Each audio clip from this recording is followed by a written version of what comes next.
Hi, congratulations on your new RV. We're really excited for you. Please make sure before you're signing that you bring the following items with you. If you're a cash buyer, please make sure that you bring a cashier's check, no personal checks at time of signing, or you may bring actual cash.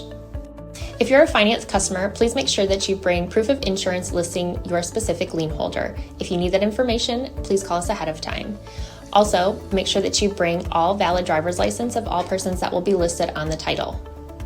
If you have a trade that you're trading in with us, please make sure that you bring your 10-day payoff as well as your title and all persons who will be listed on the title of that trade.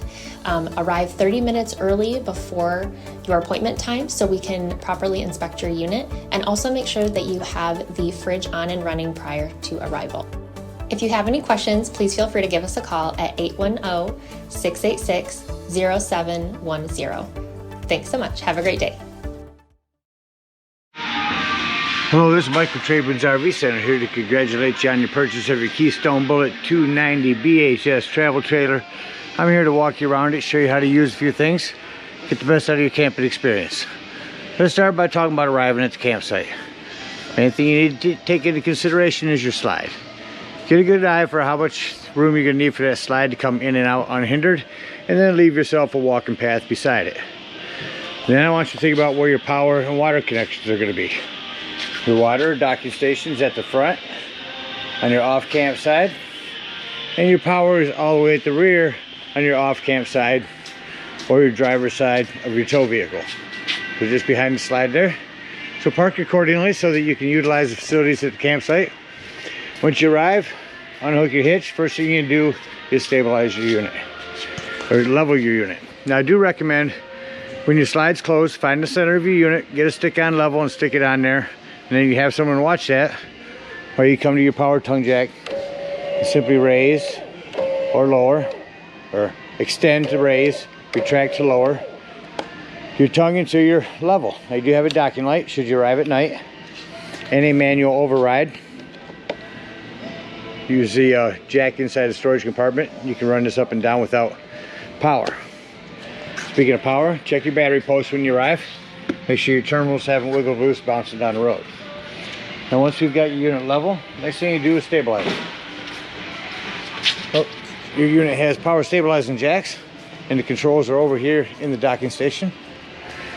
Right up here on the wall. Front, and rear. So we simply extend them. Now as these come down, I want to recommend stabilizing jack pads. Jack pads are going to protect the feet from your stabilizing jacks from dirt and debris and hot blacktop in summer.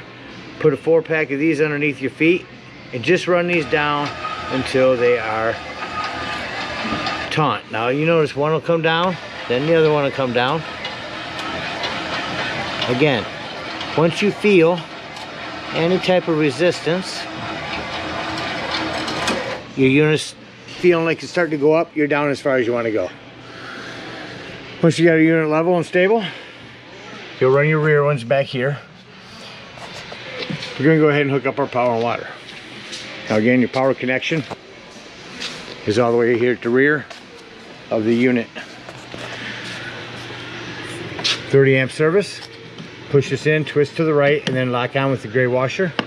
Should you need it, there's a 30 to 110 adapter that comes in your convenience pack. So over here on your campsite, next to your doorway, is your hot water heater. All we're going to do at this point is make sure our drain plug's back in.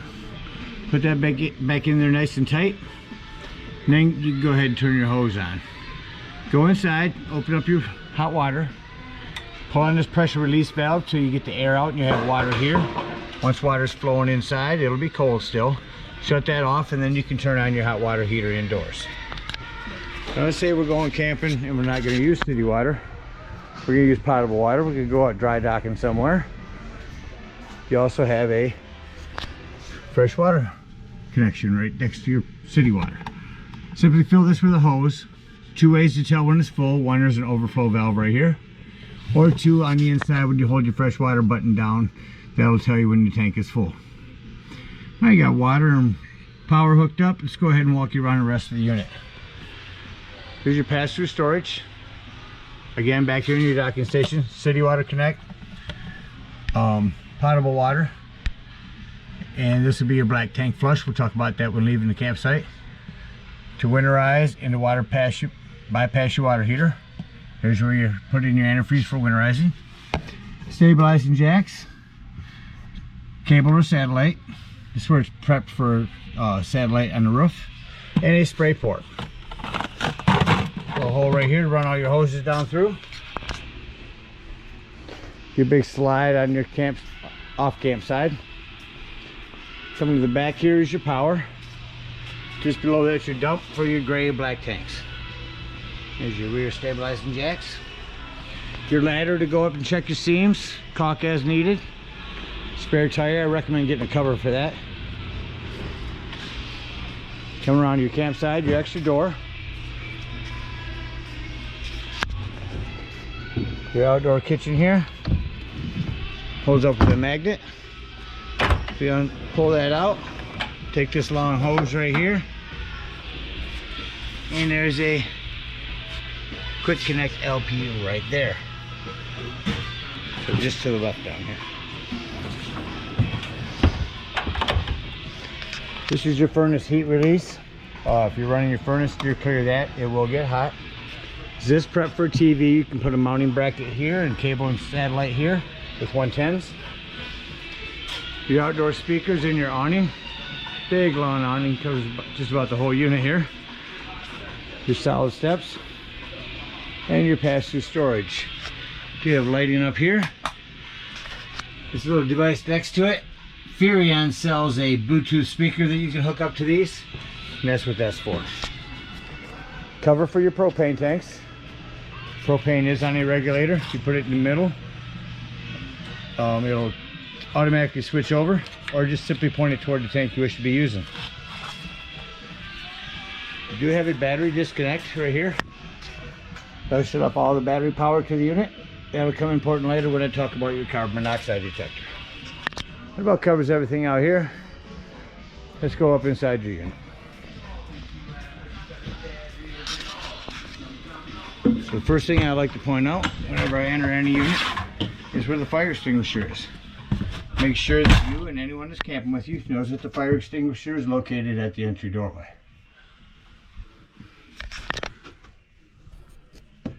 Turn on our ceiling lights here real quick. Battery. Your fresh tank. This is where you check them all. That's where you can tell when your potable water is full. And your black and gray tanks. Here's where you turn on your water heater if you're hooked up to gas. Here's where you turn on if you're hooked up to electric. Water pump. Turn that on when using potable water. And a porch light. Here's your awning in and out. And here's your slide room in and out. Down below that, your thermostat. Hit the mode button. We'll turn on your air conditioner first. You notice when you shut your air conditioner off, that'll shut off quickly. Now your furnace kicked on. I'm going to shut that off. Now your furnace fan takes a moment to shut off. It does with all units. Coming directly across the hallway now, this is an access panel to your breakers and fuse box. Got a variety in there. Highly recommend you have a handful of those with you when you go camping. Coming into your kitchen, you do have a hand crank open here and your smoke alarm. Self-explanatory microwave. Your stove does have a fan and light. Glass top makes an excellent backsplash. Turn on your panel light and you turn this to light. It'll turn to red when your gas is on. Hit your spark and there's your flames. Same thing on the oven. Hit this to light right here and then light it here. No pilot light below anymore, and you do have an oven light. Speaking of your oven, right down here in the hall by your oven next to your fridge is your 12-volt carbon monoxide detector. The reason I mentioned this 12 volt, it's always running off your battery. So if you're going to be gone for the day and nothing hooked up to your battery, charging it, go ahead and use your battery disconnect to keep this from running your battery down.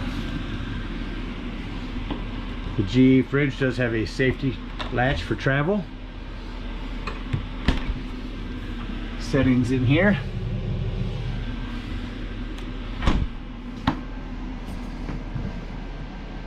Television. Remotes here closely. Probably in one of the drawers.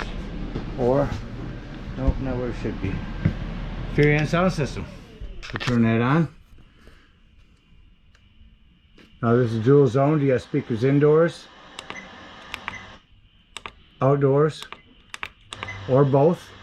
AM, FM, Bluetooth compatible, USB. Touch it for mute. Come back into your bathroom. One thing I want to mention in here is this is where your 110 with GFCI resets at.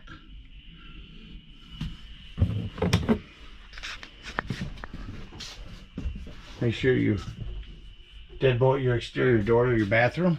The bunks have their own individual lighting up there and touch light. Your ladder, your recliners. These are on what I like to call parachute pull.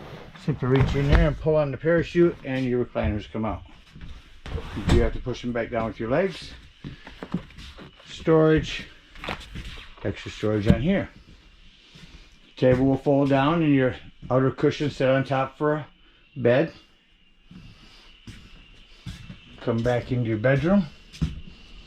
You have 110s and USBs back in here. This is individual lighting, more one touch. These are what they call CPAP ready. Alright, so let's act like we're leaving the campsite and close the unit up. Oh, real quickly, this is prep for a television back here, mounting bracket and cable hook up there. So what I like to do is come here and shut off my ceiling lights. Then I can see all the individual lighting that I need to go through and shut off. Let me do that real quick. Now that I've shut off all the lighting except for what can be controlled from here, we'll bring your slide in. Glide room in. As I'm bringing this in, I want you to make sure that nothing is impeding this slide from coming in. All your doors and drawers are closed. Nothing's left at the end of your bunks. Nothing here by the dinette. And you simply bring your slide in. It's okay to bring this in with this down to a bed. Make sure your recliners are up. Or down in this case. So this utilizes every inch. So it slides in. Shut off our ceiling lights. Exit our unit. Now important to make sure this exterior door is all the way open before lifting this up, otherwise that will catch on the door. Set it in. Turn this handle either way, and that locks that in. Lock and deadbolt your exterior door. Lift and turn your handle. You're ready for travel there. Go unplug your water and cable. Come back over here to your hot water heater and open up this pressure release valve. That's going to empty your hot water heater. Once that's empty, you can pull this drain plug. Be sure to close this, and remember that is hot water. Be careful.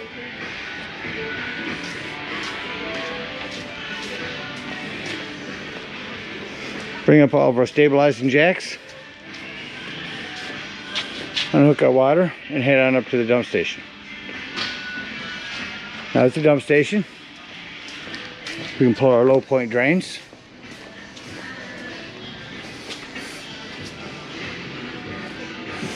Which, I'm sorry, are all the way back around on the front.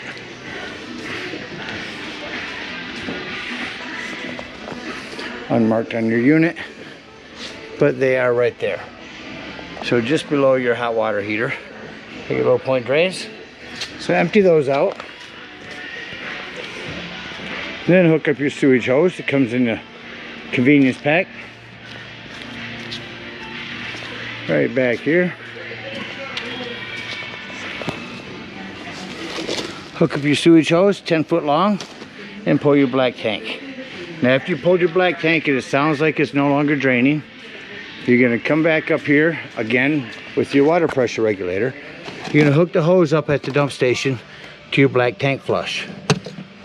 Leave your black handle open when you do this.